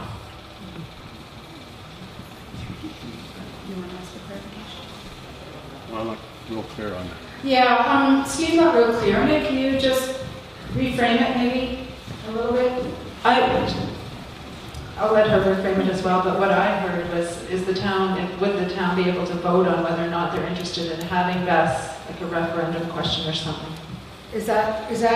Yeah, that's basically what I know, whether the town would be voting to have it or whether the town council just decides it's going to be the go. I don't know how to answer that. So you're saying whether or not the town council would decide whether or not we even want a cold weather shelter? The people decide whether or not they even want a cold weather shelter in town. Wow. To be honest. If I can just step in just for a quick sec here. Up until this point, your elected officials, that's us councillors here, are the ones who are making those decisions at the council table. The organizations will come to council and they will provide their information. Council deliberates on that and then decides whether or not they will support or not support an initiative. But aren't the people, the town, they pay taxes, they pay taxes for all these things, whether they want them or not, I guess. We have open houses on regular occasions, and in my memory, I don't see people coming forward and saying that they don't want a cold weather shelter at all in town.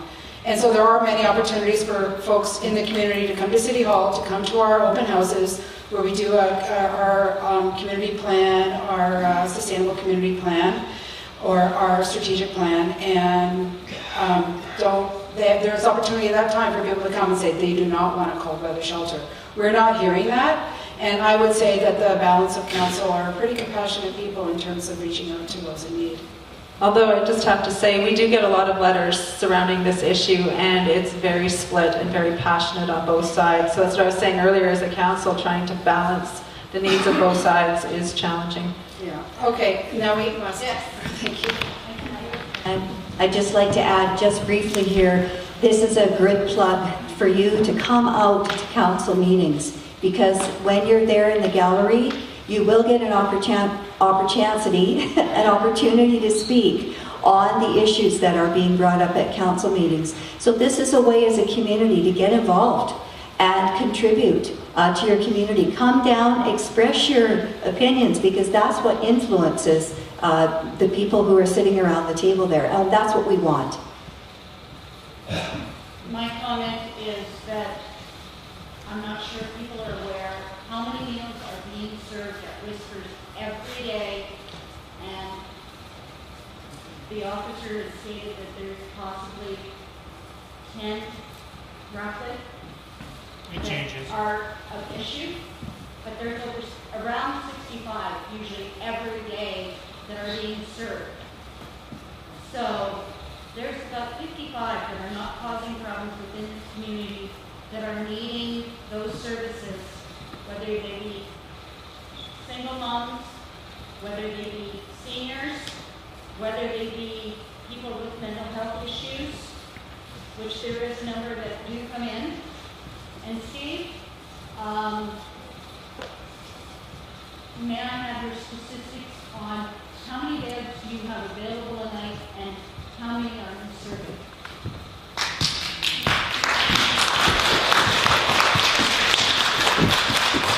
Well, up until this year, we were funded by the bed night.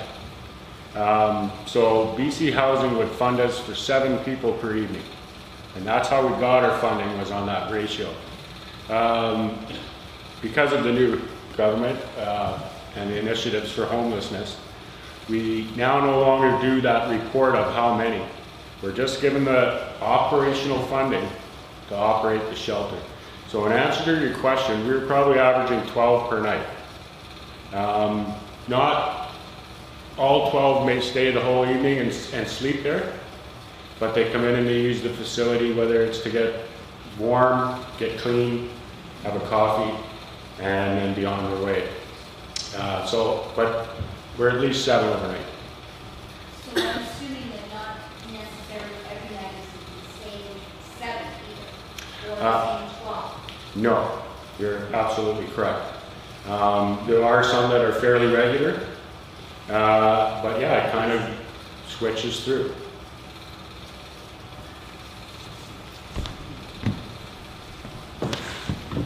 Hello, my name is Greg Dixon. Some of you guys in here have probably personally been affected by theft in your home. I have this summer. Motorcycle was stolen.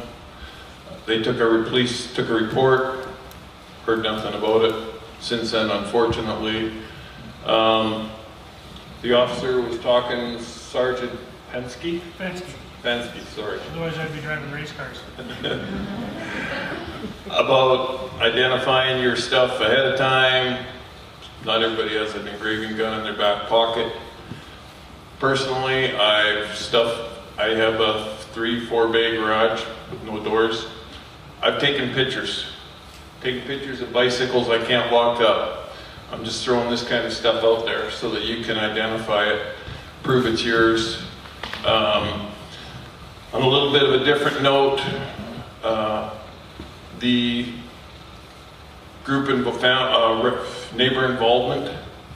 2 elderly neighbor ladies of mine this fall have both been victimized in their garage in the middle of the night. They're both widows. I didn't hear about this from them until afterwards. One, a bicycle goes missing out of her garage.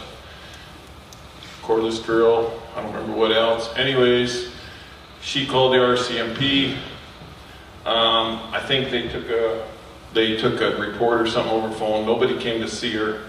It's what they pretty much, I think, Sergeant, call a victimless crime. No, not correct. Okay, I stand to be corrected. Anyways,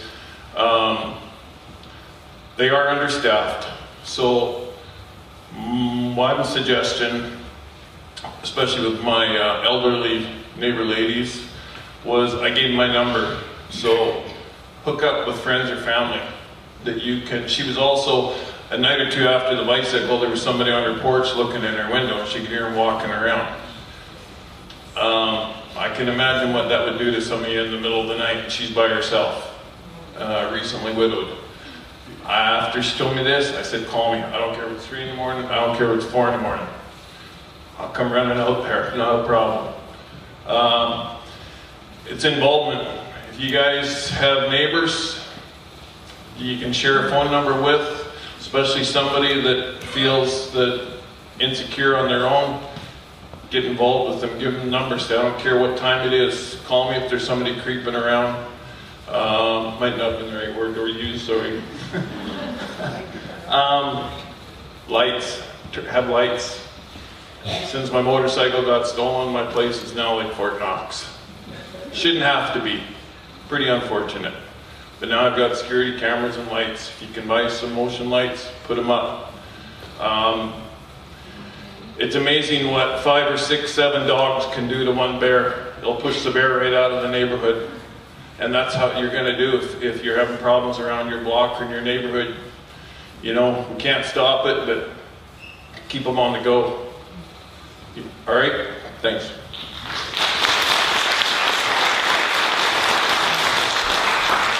I don't think I've heard a better plug for Blockwatch.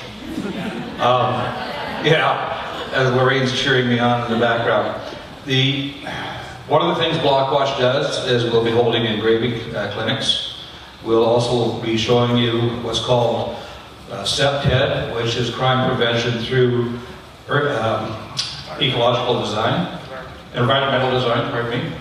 And what it is enhancing your sight lines, enhancing your lighting, enhancing various things around your home. Taking that $1.50 lock that you've got on your front end of your $60,000 travel trailer and replacing it with a $25 lock so nobody's hooking up your travel trailer. There's all kinds of different things that can be done. But anyways, thanks for the plug for Blockwatch.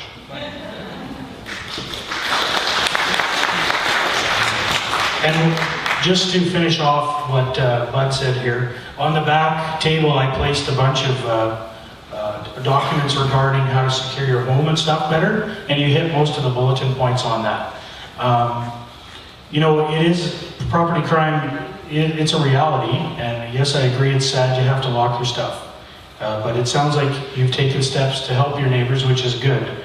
My only thought would be if there is a prowler or something like that, I would encourage your neighbor to phone 911 first, and then you. And make sure you tell us what you look like.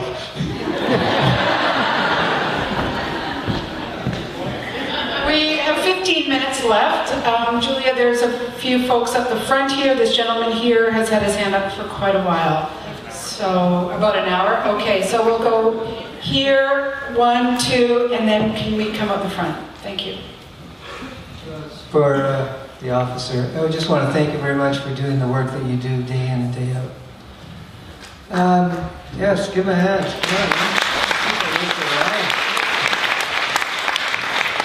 I'm wondering in regards to the property crime and security cameras, does the perpetrator actually have to go up to the camera and show us their license before you can convict them? Well, identity is a huge issue. I know that most of you will probably watch American cop shows where they have 6 guys in a line and the one guy with the black eyes, the guy that did it. In Canada, the procedure is exhaustive and it is a photo ballot, and I won't get into the sort of details other than to say it is the last resort when we're doing an investigation. We do have a bit of an issue with some of the businesses in town having very dated security systems. We capture an image of a suspect who at the best looks like a person. And I'm not trying to make light of it because it is a serious thing, but you know, you can go to Costco and buy a 4-camera HD system for above $400. Now, I realize that may be out of the scope for most people, but I would assume businesses have insurance, and I would assume your insurance may drop if you update your security system. We've had, I can think of at least 3 business break-and-enters this year where we have captured a good picture of a person, where we probably could have got an identity with a better system. I know I don't want to, I'm not victim blaming. This is the reality of today's criminal justice system. Identity is a huge issue, and I will draw an example where we have a local individual who's well known to many here in town that occasionally has a bad day and goes around and kicks taillights and smashes things and basically will damage a number of vehicles in a short amount of time. We all know who he is, but we could not prove his identity in court. The Crown would not lay the charge. Because people know who he is through Facebook and social media, but no one could actually tell us that guy was that guy. So that is the frustration when you deal with property crime and the criminal justice system.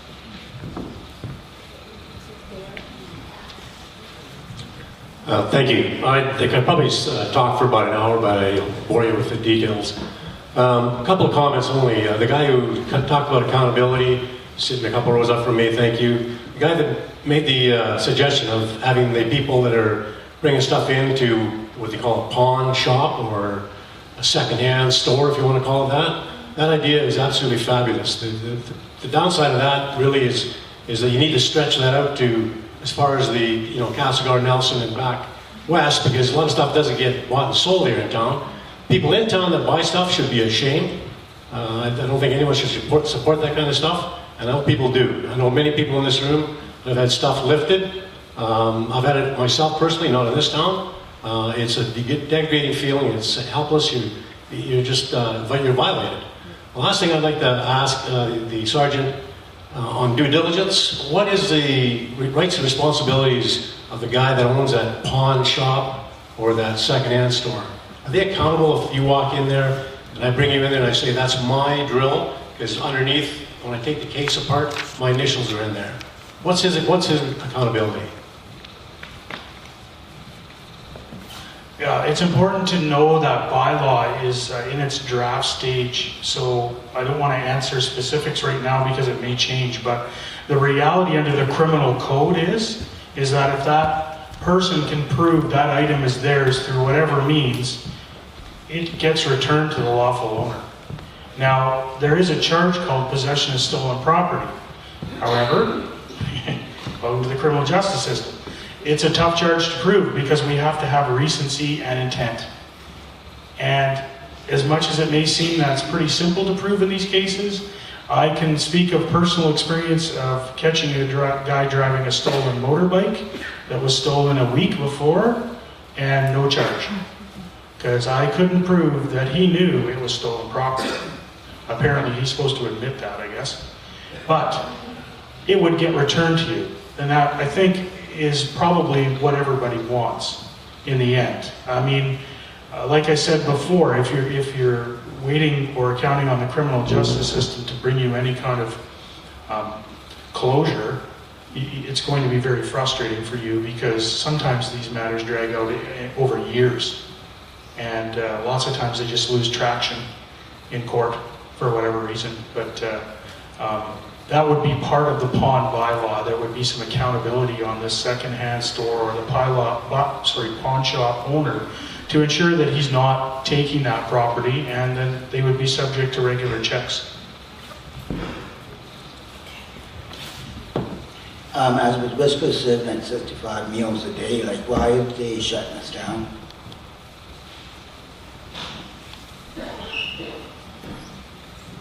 Why don't we let the other two councillors that are here tonight that haven't spoken speak?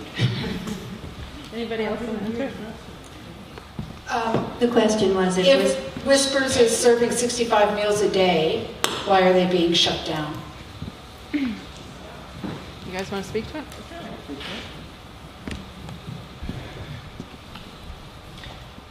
Whispers is not being shut down. Whispers has been given notice to relocate. And they will have had 6 months in which to do that. I don't know, we haven't heard anything from the Whispers as to where they are in that process. But I would hope that they're going to be successful in the short term as time is running out.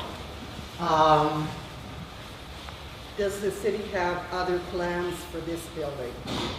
Probably to demolish it. It requires some $50,000 in structural repairs.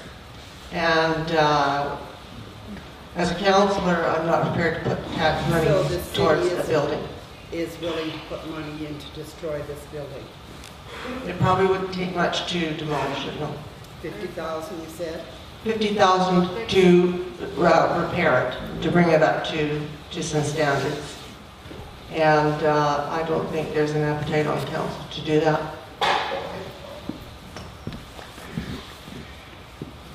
Sorry for this.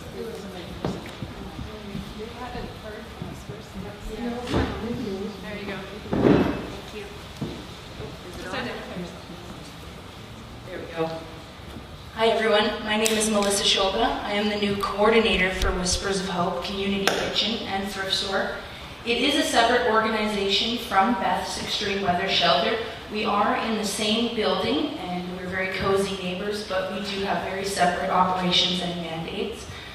Theirs mostly to house everyone, and we're very adamant about feeding everyone. Of course, we do have questions for council about the eviction notice and whether they would be open to rescinding it. I'm not too sure if this is the most appropriate place to address that. However, it does pose a safety and security risk in terms of those people who are receiving the service, as well as to the community at large, and to those who may in the future need these services. I suppose, well, what I really wanted to talk about was some of our successes with the RCMP in particular. We have a good working relationship. One thing that was commented on earlier was how can you let these particular risky individuals come into your establishment? And just like you guys were members of the community, we have concerns, we hear the rumors, but we do have rules for our organizations. We do have guidelines, and we adhere to those. We can manage those. We're not out there to enforce criminal justice or civil justice within our town. We don't really take that on. When somebody has pushed the line with us, we will ban services, and we will even, with the RCMP's recommendation, put in a no-contact order. That has been successful for the RCMP in doing the job that they need to do and differentiating those who may actually be a threat to our town. So I just want to say that I kind of leave that responsibility in the hands of justice, and while they are needing more resources and support and community support to do so, I think that we can work together to find those bigger solutions. I'm wondering, you know, as members of the business community, what else can we do to support the RCMP in these matters? Is this something like the Block Watch program? Is this something that businesses should be participating in as well as citizens to ensure that we can make sure everybody's safe? But one thing that I made note was talked about by councillors multiple times was that we want a safe and secure Grand Forks for everyone. Everyone. Doesn't matter what your background is. It doesn't matter what you're struggling with. Homelessness is not synonymous with drug use and crime. We have such a diverse community, and it's a systemic problems we're talking about. These are compounded issues that do not have easy solutions. So let's keep helping people, and let's get better at the help that we provide people to ensure that everyone is safe. Thank you very much. Well, thank you, Melissa. Thanks for the work that you do here as well. I just want to remind people we have 5 minutes, and we do have to be out of here. Custodian needs to come in and clean up. So we're going to shut down in 5 minutes, and then you can mingle for maybe another 10 minutes. You must go up to see the Citizens on Patrol, Block Watch, sign up for it, get the information you need from the RCMP as well, and we're going to quickly wrap up these questions. Thank you. Okay, I'm Louise Heck, and I'm also with the Whispers organization. And something else that Whispers does, and that Beth does, it brings people together who need resources. It provides kind of a hub where that people who have the counseling services and people who have the needle exchange, drug harm reduction services and whatnot, they can come, and people who have needs that may not reach out to these services, if the outreach comes to them, they will start to get the help, and when they get help, then our community is safer for that. Yeah, thank you.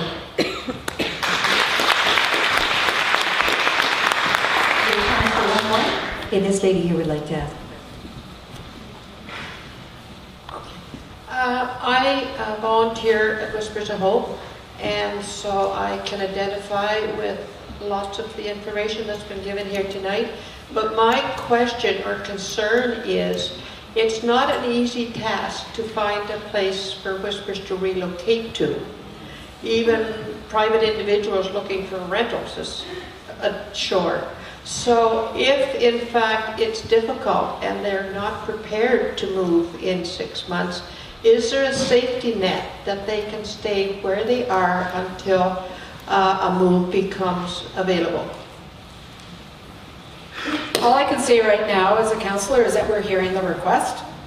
We haven't had that formal discussion as a council, and we will be having that formal discussion as a council. And you can probably listen to that discussion.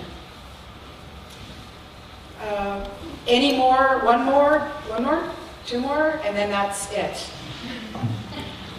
Yes, just want to make a comment about theft. Even as a church, we've been hit, and our musical equipment and PA system, most of it is gone. And we've had to pick up pieces and replace it. And as a result, we're putting in security systems, so I think that was good. We didn't have any ID on stuff, so what can you do? So thanks for that info, but we are taking action with that. The other question is, I have just City Council. I hear that you are adamant about removing the services and using the property differently than it was used in the last few years. But in terms of safety and keeping our town secure, I would ask, what is it that would stop you from extending this deadline so that property can be found that's adequate and the resources that are found to pay for it, I really think it's very important. Middle of winter doesn't seem to be the best time to put down the law. Thank you.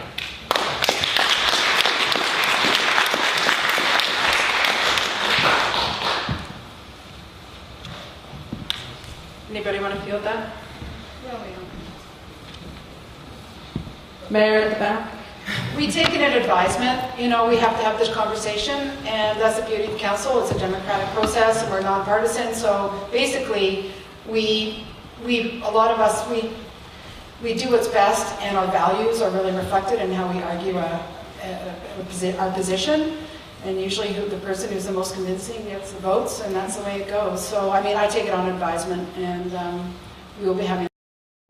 I guess I could say I did have this conversation with Whispers last week. I went up and I said, you know, what can you offer to make it look like that you're cracking down on the criminals that are using your service? Like, what can I take back to council to say, look, they're making these attempts, that they're tightening up their protocols and their services so that anyone that is a threat to our community is cut off the services. And they've said pretty much the same thing that they said here tonight, is that it's not their job to decide who can and can't use their services.